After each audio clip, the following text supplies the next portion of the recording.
Bonjour futurs entrepreneurs. Aujourd'hui, on s'en va à la rencontre d'étudiants en entrepreneuriat pour vous donner un aperçu de ce qui vous attend. Qu'est-ce que la concentration d'entrepreneuriat pour toi? Pour moi, la concentration d'entrepreneuriat, c'est sortir de sa zone de confort, c'est apprendre à se connaître aussi, puis c'est apprendre aussi à devenir à l'aise avec le monde de l'entrepreneuriat. Pour moi, c'est la concentration parfaite pour sortir des sentiers battus. C'est un cours où on peut vraiment se planter puis bien expérimenter. Puis on n'est pas noté sur si on a réussi ou pas, donc c'est assez rare au bac. Je pense que c'est le milieu unique où on peut apprendre vraiment à mieux se connaître et développer notre fibre entrepreneuriale, pas seulement sur l'aspect personnel, mais de voir tout qu'est-ce que ça peut englober en général.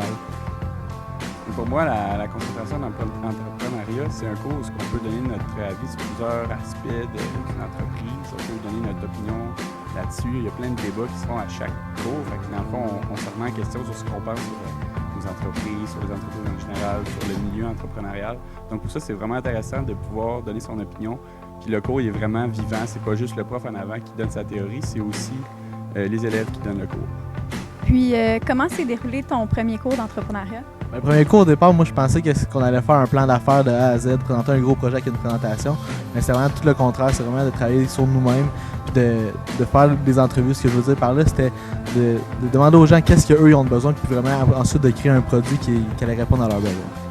J'ai été vraiment déboussolée. On se fait dire d'aller passer les gens en entrevue, puis on n'a aucune ligne directrice. Ce qui arrive, encore une fois, jamais au bac, c'est tout nouveau. Donc, le développement de soi est vraiment priorisé, puis la confiance en soi aussi.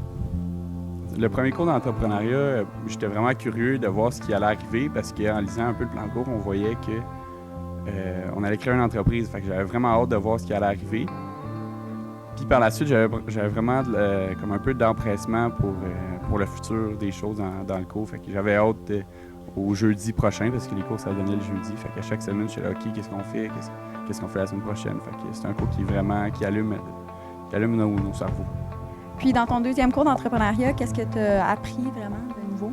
Dans le deuxième cours, c'est vraiment l'exécution. Donc, quand ton projet ne fonctionne pas, là, c'est de prendre un pas de recul puis c'est d'apprendre à bien coopérer en équipe. C'est aussi d'apprendre à bien s'organiser pour trouver une solution rapidement. Pour le deuxième cours, c'est de mettre en pratique le produit qu'on a développé. Donc, on a beau avoir confiance que notre produit va fonctionner parce que les gens nous ont dit que ça allait être super bon. Mais c'est pas comme ça que ça se passe. Il faut vraiment mettre du jus de bras, puis c'est l'ingrédient magique, je pense. Est-ce que tu peux nous parler un peu de la charge de travail dans ce cours-là? La charge de travail a l'air vraiment grande, mais pourquoi ça a l'air plus grand, c'est qu'il faut sortir de chez nous. On n'est pas juste en train de lire des manuels, donc je pense que c'est équivalent aux autres cours, c'est seulement qu'il faut se donner la peine de sortir, d'aller parler aux gens. C'est une charge de travail qui est quand même assez bonne. Si tu veux avoir des résultats, il faut que tu mettes du temps. Puis aussi, il faut que tu saches bien diviser le travail en équipe. Mais la charge de travail, c'est quand même assez relatif parce qu'il y a des semaines que tu vas avoir l'impression de vraiment beaucoup travailler sur ton projet, puis d'autres que non. Tout dépendamment de où ce que tu es rendu avec le projet. Si c'est un projet qui est saisonnier ou bien que c'est de la vente, ça va tout dépendre de chaque semaine. Mais il faut vraiment être assidu, en particulier avec les réunions d'équipe, il faut tout le temps, à chaque semaine, être tout là, chaque personne doit être à l'heure. Qu'est-ce que tu aurais fait de différent pour que ton projet fonctionne davantage? J'aurais poussé encore plus fort. Il ne faut vraiment pas avoir peur d'aller vers les gens, d'aller chercher ses ressources. Puis le pire qui peut arriver, c'est de se faire dire non. J'aurais été plus dans les 9 blocs du BMC que vous allez voir dans le cours. Parce que c'est facile de rester juste sur les clients, mais c'est pas ça qui fait que ton projet il marche ou qu'il marche pas. Aussi, c'est important de vraiment bien s'entourer à travers le projet, d'avoir des partenaires clés qui sont stables et qui sont forts.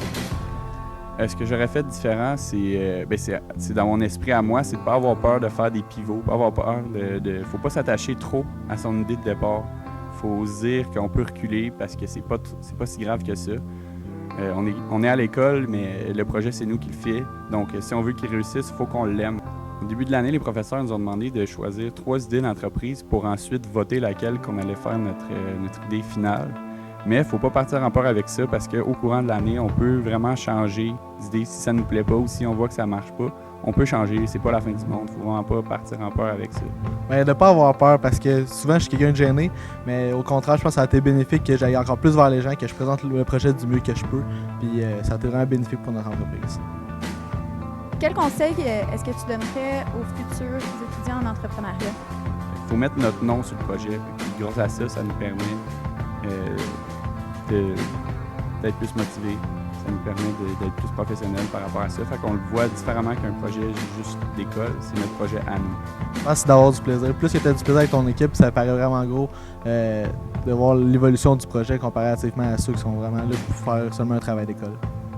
C'est de prendre toutes les ressources disponibles, même quand tu penses que tu n'en as pas besoin. C'est de bien arriver à un vrai consensus en équipe, c'est ultra important. Donc aussi, c'est de te faire confiance parce que le pire qui peut arriver, c'est de te faire arriver de bord. Je pense qu'il faut que tu crois en ton projet. Le projet va prendre plusieurs directions à travers les deux cours. Puis quand ça change de direction, il faut que tu saches aller à 100% dans cette direction-là avec ton équipe, puis savoir ce que tu veux vraiment faire. C'est important de s'entendre avec ses coéquipiers, avoir une bonne cohésion d'équipe justement pour que le projet il se déroule de la meilleure manière possible. Parce que si dès le début on ne s'entend pas et qu'on continue à avancer, mais le projet il va avoir de la difficulté à continuer ou à prospérer. Voilà. Merci pour cette merveilleuse entrevue.